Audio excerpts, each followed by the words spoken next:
দিলীপ শইকীয়া ডাঙৰীয়া, আমাৰ মাজত উপস্থিত মন্ত্ৰী জয়ন্ত মল্ল বৰুৱা ডাঙৰীয়া, সাংসদ বিজুলী কলিতা দেৱী ডাঙৰীয়ানী আৰু উপস্থিত আমাৰ দলৰ সতীৰ্থসকল। আজি 10 মে আৰু আজিৰ দিনটোতে আমাৰ বিজেপি নেতৃত্বাধীন ভাৰতীয় জনতা পাৰ্টি আৰু ইয়াৰ মিত্ৰগোষ্ঠীৰ চৰকাৰখনে 4টা গৌৰৱময় বৰ্ষ সম্পন্ন কৰিলে। আমাৰ দলৰ এইখন দ্বিতীয়খন চৰকাৰ আৰু দ্বিতীয়খন চৰকাৰে 4টা গৌৰৱময় বৰ্ষ একাদিক্ৰমে 9 বছৰ শাসন কৰা এটা মাইলৰ খুঁটা হৈ ৰব অসমৰ ৰাজনৈতিক জীৱনৰ ইতিহাসত। সাধাৰণতে এই দিনটোত আমি কিছু কাৰ্যসূচী অনুষ্ঠিত কৰোঁ আৰু স্বাভাৱিকতে চৰকাৰ এখনে এটা মাইলৰ খুঁটি স্পৰ্শ কৰিলে দলীয় আৰু শুভাকাংক্ষীসকলে এটা দিনটো উদযাপন কৰাৰ পৰম্পৰা আমাৰ আছে। কিন্তু আজিৰ দিনটো স্বাভাৱিক নহয়, যিটো সময়ত আমাৰ সেনা বাহিনীৰ জোৱানসকলে সীমান্তত দেশৰ সুৰক্ষাৰ কাৰণে, দেশৰ ৰক্ষাৰ কাৰণে জীৱনপণ আগবঢ়াইছে, সেই মুহূৰ্তত আমি উৎসৱ বা আমি উদযাপন কৰাৰ পৰিৱৰ্তে আজিৰ দিনটোত সেনা বাহিনীৰ জোৱানসকল যাতে সফল হয়, ভাৰত মাতৃ যাতে সুৰক্ষিত হৈ থাকে আৰু আমি পৃথিৱীৰ বুকুৰ পৰা সন্ত্ৰাসবাদ সম্পূৰ্ণৰূপে শেষ কৰিব পাৰোঁ, নিষেধ কৰিব পাৰোঁ, তাৰ কাৰণে আজিৰ দিনটোত আমি সকলোৱে লগ হৈ প্ৰাৰ্থনা কৰিম। প্ৰধানমন্ত্ৰী নৰেন্দ্ৰ মোদী ডাঙৰীয়াৰ নেতৃত্বত আমাৰ দেশখন সকলো ফালৰ পৰা সুৰক্ষিত হওক, বিকশিত হওক, আজি আমি তাক কামনা কৰোঁ। মই 2-3টা কথাৰে সামৰণি মাৰি এই সময়ছোৱাত আমাৰ দায়িত্ব থাকিব। আমি বিশেষকৈ মই 3টা কথাৰ প্ৰতি ভাৰতীয় জনতা পাৰ্টীৰ কাৰ্যকৰ্তাসকলক চকু দিবলৈ আহ্বান জনাম। সেনা বাহিনীৰ জোৱানসকল সীমান্তত আছে, স্বাভাৱিকভাৱে তেওঁলোকৰ পৰিয়ালসকল চিন্তিত হৈ থাকিব। নিজৰ আপোনজনৰ সুৰক্ষাৰ বাবে তেওঁলোকে ভগৱানৰ ওচৰত নিশ্চয় প্ৰাৰ্থনা কৰিব। সেই প্ৰাৰ্থনা ব্যক্তিগত হ'ব নালাগে, গোটেই অসমবাসী ৰাইজৰ হ'ব লাগে।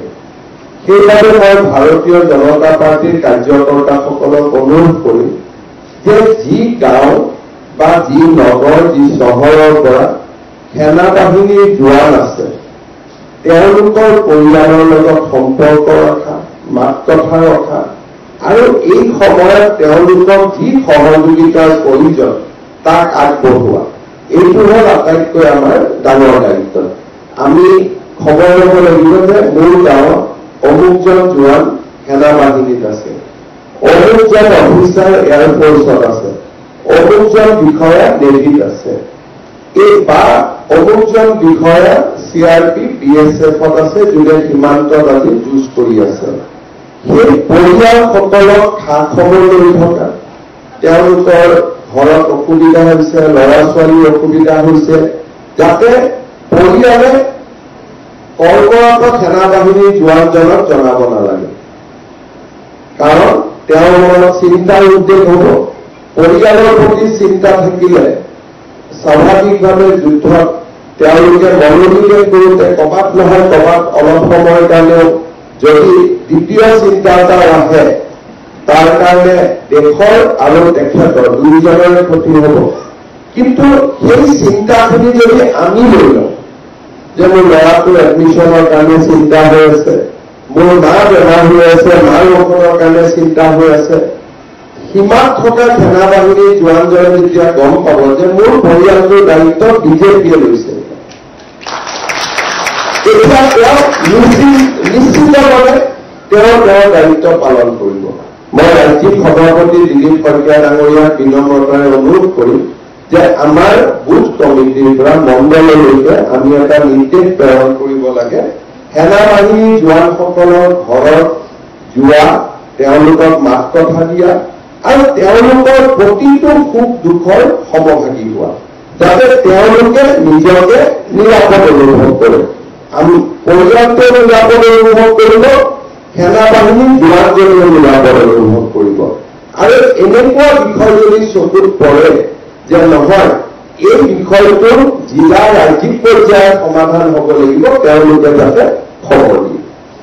এটা মই ভাবো যে আমাৰ দলে আজিৰে পৰা এই কামটোত আমি আমাক নিয়োজিত কৰিব লাগিব।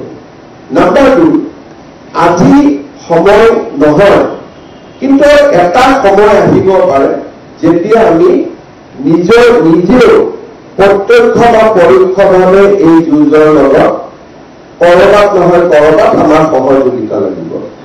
আটাইতকৈ ডাঙৰ সহযোগিতা হৈছে ব্লাড ডনেশ্যন। যুদ্ধৰ ক্ষেত্ৰত ব্লাডৰ খুবেই প্ৰয়োজন হয় যদি এটা পৰ্যায়লৈকে যুঁজ আগবাঢ়ি যায়।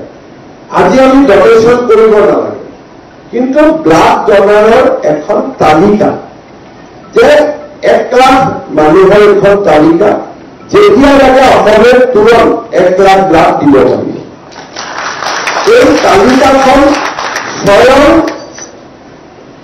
যি আমি কওঁ ভলেণ্টিয়াৰ, যে ব্লাড ডনেশ্যনত ভলেণ্টিয়াৰ হিচাপে আমাৰ লগত থাকিব পৰা কিমান ব্যক্তি প্ৰত্যেক বুথত প্ৰত্যেক মণ্ডলত আছে। আমি এখন লিষ্ট বনাম, আমি লিষ্টখন ৰেকৰ্ড কৰিম, কিন্তু সংগ্ৰহ নকৰোঁ, কাৰণ সংগ্ৰহ কৰিলে অথলে যাব। প্ৰয়োজনতহে সংগ্ৰহ কৰিব লাগিব। যে আজি যদি আমাক কয় যে গুৱাহাটীৰ পৰা 5,000 বটল ব্লাড ইমিডিয়েটলি পঠাব লাগে, আমাৰ হাতত 5,000 মানুহৰ সূচী ৰেডি থাকিব লাগিব।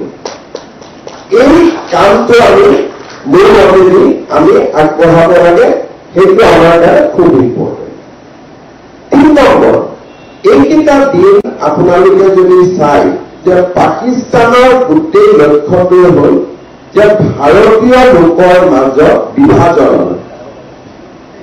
তেওঁলোকৰ এই গোটেই প্ৰপেগেণ্ডাটো চাই। সেইকাৰণে এইকেইটা দিন ভাৰতীয় জনতা পাৰ্টীৰ কোনো কাৰ্যকৰ্তা, মন্ত্ৰী, বিধায়ক কোনেও এনেকুৱা বক্তব্য ক'তো নাৰাখিব যোনে আমাৰ মাজত থকা একতা কৰবাত নহয় কৰবাত হানি কৰিব পাৰে। আমি বৰঞ্চ মন্দিৰ, মছজিদ, গীৰ্জা, গুৰুদ্বাৰ আমি সকলোতে এইকেইটা দিন আমাৰ সম্পৰ্ক ৰাখিব লাগে।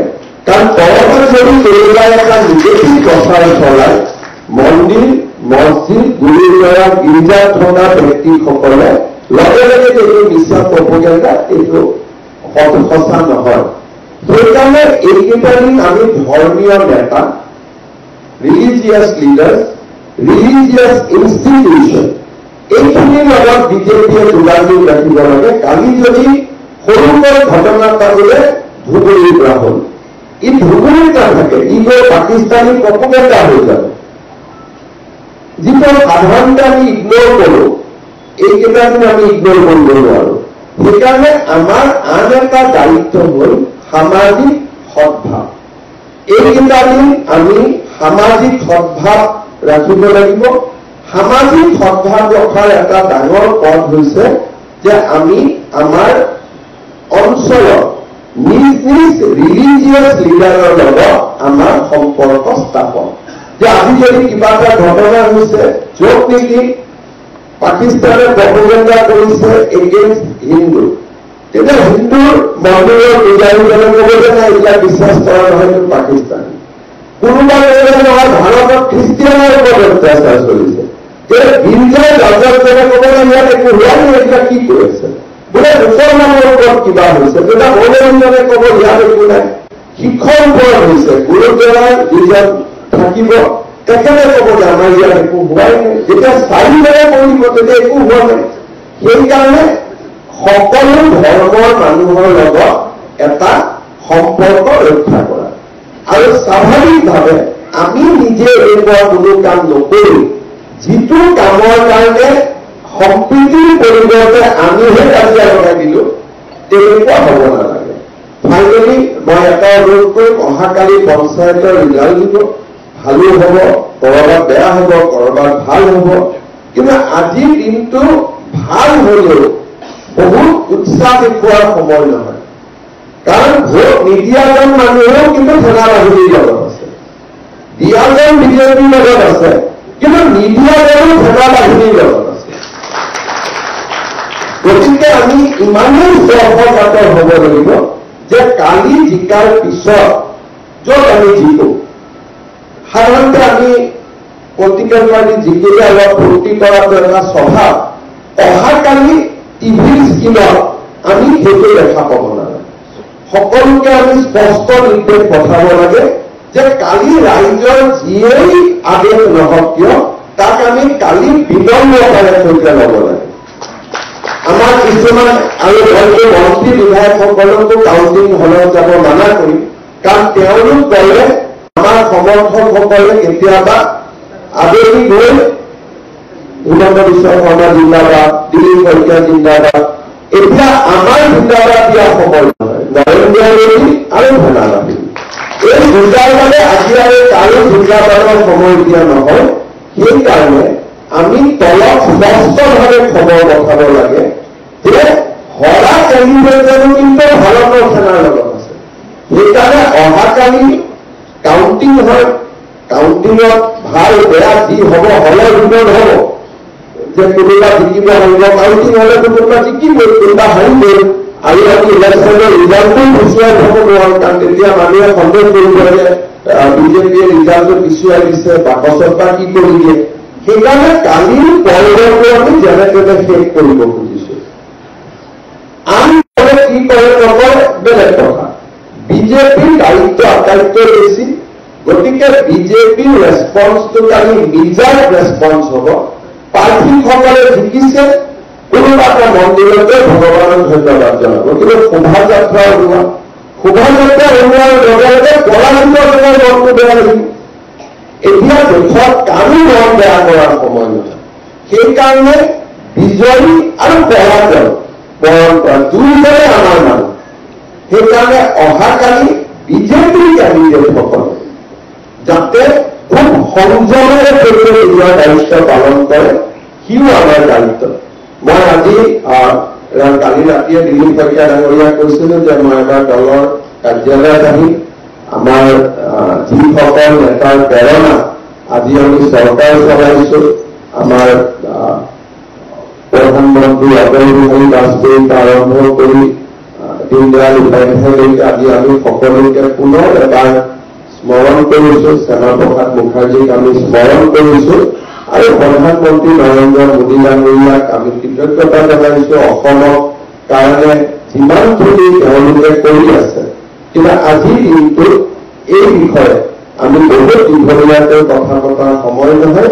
আমি কৃতজ্ঞ ভাৰতীয় জনতা পাৰ্টীয়ে পুনৰ এবাৰ অসমবাসী ৰাইজক বিনম্ৰতাৰ সৈতে ধন্যবাদ জনাইছো।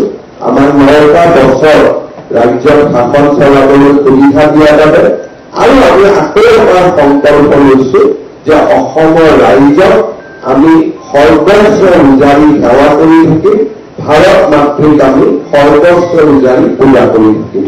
বহুত বহুত ধন্যবাদ। ভাৰত মাতা কি জয়।